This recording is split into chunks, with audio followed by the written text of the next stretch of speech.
We've talked plenty times on the program about patches you should never wear. Today, let's talk about patches you can wear and how to set up your non-motorcycle club vest in a way that keeps Outlaw Club's heat off of you. And so you never have to have someone take a knife to your patches in front of everybody you know. I'm gonna show you my vest and show you how you can still have a cool look and not have run-ins with Outlaw motorcycle clubs in your area. Let's get into it.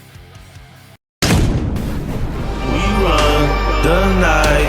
We run the night. Run. Big shout to the ghosts and the ghost sets. Welcome to Demons Row TV, the holy grail of MC culture, where we cover everything motorcycle and motorcycle club involved. I'm Sos the Ghost. I'm your host for the evening. Listen, I get it. Club colors have a certain look to it. That outlaw look is a dope aesthetic, but you have to understand that if you want that look, you have to join an outlaw club. We're gonna break down patches you can wear with no issues, and also how you can set up your vest in a way that it still has that look that you want, but never brings you negative attention. Let's look at what I wear, and I'm not telling you to do it this exact way, but I'll break down other ways you can set it up, and then you choose what you like. The first thing I'm gonna say about this before I get into it, it took me a while when I left my club to adapt to not wearing colors. I was so used to having those colors on my back, having that Nomad bottom rocker, that I felt naked without it. And I got to give it to my big brother. He told me, you have to embrace yourself as a man, not being in a club. Identify yourself as something bigger than just a member of something. What you're doing is a higher cause. And that, it took a while. It was not easy. So let's break down my vest, and I'm going to tell you why I did things the way I did it. And this is a non-club vest. This is a vest, the way it's set up. If you decide to do your vest in a similar fashion, not saying you have to do exactly what I did. What I'm saying is just to give you a little insight for stuff that you won't get into issues when you go places. So the first thing you're going to notice is what I did on the back. Being an outlaw for all these years and respecting the culture, I decided I didn't want to put anything here. Now, you know, I'm not saying you can't put anything here, but it's just a decision I made. So what I decided to do was take a Demons Row bandana and have it actually stitched onto here. If you could see it on the stitch, it's stitched on there. Now on the front of it, as you can see, it already has a diamond stitch. This is like a canvas. Listen, if you go to like sites like First MFG, I forgot if that's the exact name, something like that. But you type in custom vests, listen, you can make the coolest vests in the world.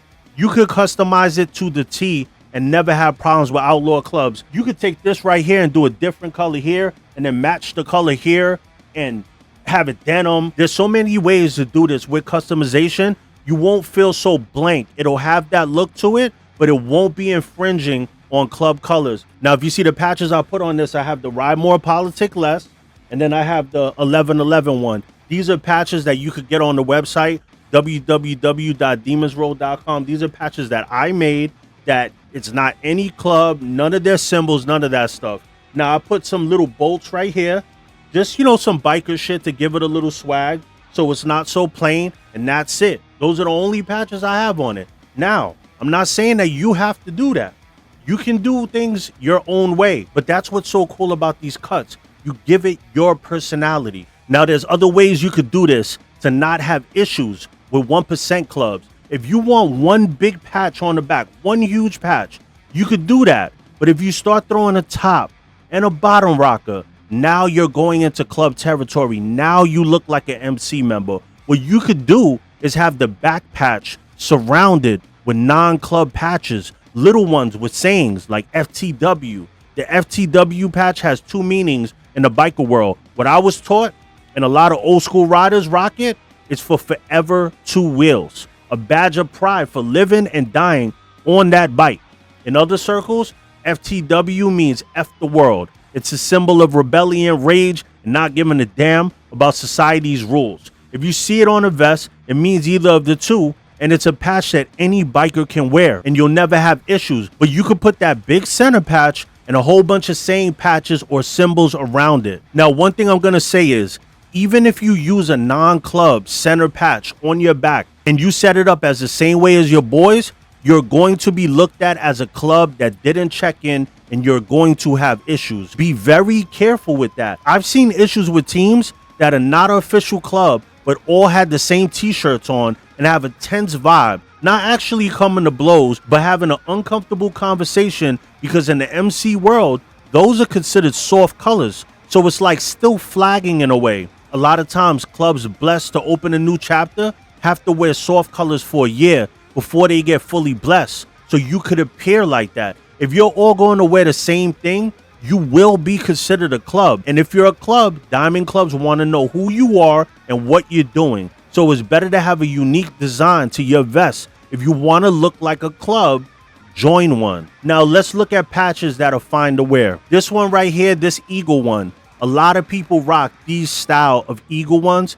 They're fine. Everybody knows these. These are like regular biker stuff. So you could take this eagle and put a whole bunch of patches around it. People will know you're not in a club. Or something like this skull with the fire. You can put it on the back. It's generic. No big name on the top. There's no state or city rock on the bottom. You'll be fine with something like that. People know this isn't a club setup. Real quick, if you enjoy MC culture content, smash the like and the subscribe button. And give me a pound wherever you're from. And get your Ghostavelli mask, shades, Demons Row snapbacks in all colors, tank tops, crew necks, track races. We got it all, and you can get it on www.demonsrow.com. Let's get back into it. So the main gist of it is just not looking like you're in a club. This one right here with the bike on it and stuff like that, this has that full look. So if you put it on the back, it's not a club patch. Kind of has a Harley kind of look to it, and you could get away with stuff like that without having issues. Now, this type of stuff, if you wear something from Sturgis,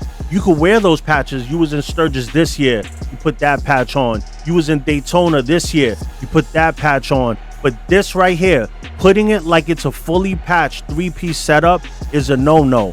Don't do this with anything. Even if it's Harley Davidson, do not 3-piece it up. It's corny.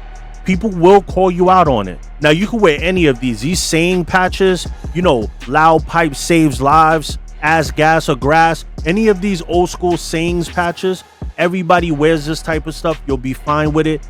Won't cause any issues with any clubs. Let me know what you think about what I just said in the comments. I say this because I got love for everybody in this culture, and I see situations happen that can be prevented with a little bit of knowledge. It's not about being a tough guy, or it's not about you being soft because you do things a certain way. It's just being able to go somewhere and not have to get in an argument or get checked by somebody. That's why I tell people this information, because people don't give it out. I want to touch on something real quick that's becoming a real problem in the culture, and I believe is the cause for a lot of these wars that go on. Clubs out there keep taking the castaways, the cancers of clubs. I've spoken in the past about people that get put out bad and it was just political. They didn't deserve to get put out bad. Then you have people that are actual cancers to clubs, and they leave with a whole bunch of members and bring their cancer to the next club.